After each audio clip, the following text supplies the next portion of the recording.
He just dismantled everything they've been hiding. The truth is out, the system is broken, and the powerful have been using lawless tactics to target our families. What you're about to see is the shocking reality of how they've been terrorizing our communities. One day we'll reconcile, Mr. Chairman, the richness of an Ivy League investment banker, Nepo congressman telling us that we need to get rid of the people who pick our food, wash our cars, build our homes, enrich our communities. We'll get to that. But today, this legislation is about making it easier for ICE to remove more of our friends and neighbors. And I guess the question I have is it really that hard for you right now? Is there anything that's getting in your way from just lawlessly going into our communities and detaining American citizens, terrorizing women as masked bandits who are not identified, run through the streets, chase people through fields, go into car washes, go to Home Depot parking lots? Like, are you having a difficult time just ripping people away from their families, and you think you need more abilities to do it? Also, quite interesting that you're asking for more legal authorities because you don't even follow the laws that are on the books right now. So what are we doing here, I guess, is my first question. But the American people are telling you, get the hell out of our homes, our streets, and our lives.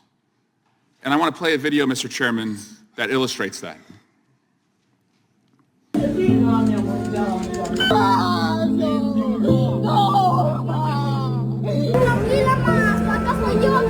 I was going to school.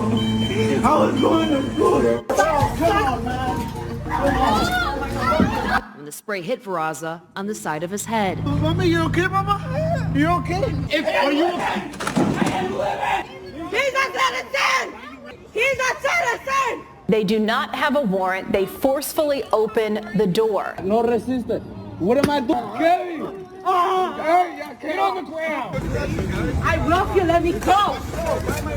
He doesn't have charges! Get back, I will shoot you! You're gonna what? You're gonna hit me?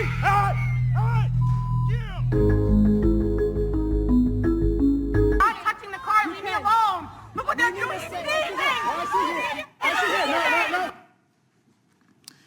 The American people were promised that the most violent individuals would be removed. And instead, we've been given this. You even deported a child, U.S. citizen, fighting cancer. You deported Miguel Lopez, my constituent, who's been in the country for almost 30 years, worked at a local winery, sent his kids to the high school in my hometown, and he showed up to his immigration proceeding following the law, and he was picked up by ICE and sent to Mexico. And every Sunday night, his wife Rosa and their family look at an empty chair where Miguel used to sit for 30 years with his family. What did we get out of that? Who's better off because Miguel, who was following the law, is not in our community?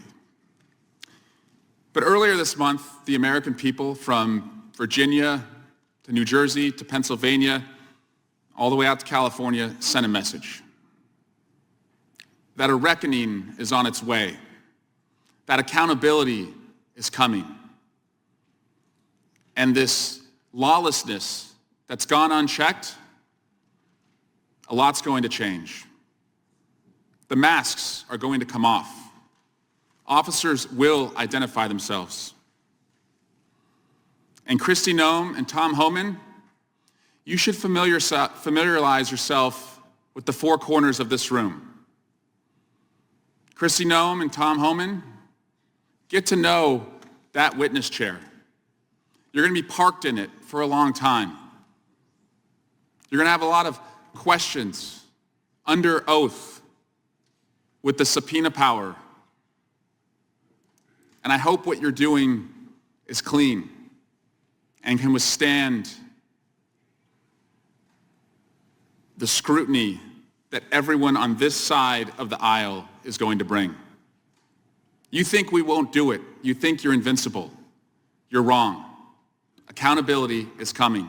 You've got about a year, and I yield back. What you just witnessed wasn't just a video, it was a glimpse into the systemic injustice that's been unfolding for years. The tactics shown here aren't isolated incidents, they're part of a much larger issue. We saw the trauma inflicted on families, people who've lived, worked, and contributed to their communities for years, and yet, without warning, they are ripped from their homes by law enforcement acting with unchecked power. This isn't just about one story, this is happening all over the country. The person in the clip was a US citizen, yet they were treated like a criminal, dragged into the streets, and forced to lie face down, all in the name of a law that doesn't respect the very people it's supposed to protect. This family, like countless others, didn't have the protection they were promised. They were subjected to intimidation and fear, all for the sake of political agendas that serve only a few while hurting many. Why? What was the point of this terror? What did we gain by tearing families apart? The story of Miguel Lopez illustrates a deeper issue. Miguel followed the law, he showed up for his immigration proceedings, and yet he was still detained and deported. Why? He's been in this country for nearly 30 years, raised his family here, paid his taxes, and contributed to his community. And yet, because of the actions of certain agencies, his family is now left with an empty chair at their dinner table. What does that teach us about our system? What's the message being sent to the American people? These incidents are not rare. Across the country, American citizens and immigrants alike are being subjected to harassment, forced out of their homes, and torn apart from their loved ones. This is the reality we face when institutions are allowed to operate without any real oversight. When they act without accountability, the harm is immeasurable, and it needs to stop now. But what we saw in that clip isn't the end. It's just the beginning. People across the nation, from Virginia to California, have spoken out. They've said enough is enough. A reckoning is coming, and those who have been hiding behind their power and authority are finally going to be forced to answer for their actions. We're at a turning point, and accountability will no longer be optional. The days of lawlessness and unchecked authority are numbered. What we've witnessed today highlights the power imbalance that has existed for too long. Those in charge have exploited their positions, pushing an agenda that benefits the few while harming the many, but the tide is turning. The American people are rising up, demanding change and fighting for justice, and it's working. But it's not enough to just watch. It's not enough to just talk about it. We need action. We need to demand that these actions be scrutinized, that those responsible are held accountable, and that the system is rebuilt to truly serve the people. No one is above the Constitution. No matter how powerful they may seem, they must be held to the same laws that govern us all. So, what can you do? Share this video. Share this message. Tell the world that we will not sit quietly while this injustice continues. Subscribe to stay informed, stay involved, and stay loud. This is just the beginning of the fight for accountability. The reckoning is here, and we will not back down. Stay strong, stay vigilant. The change is coming, and it starts with us.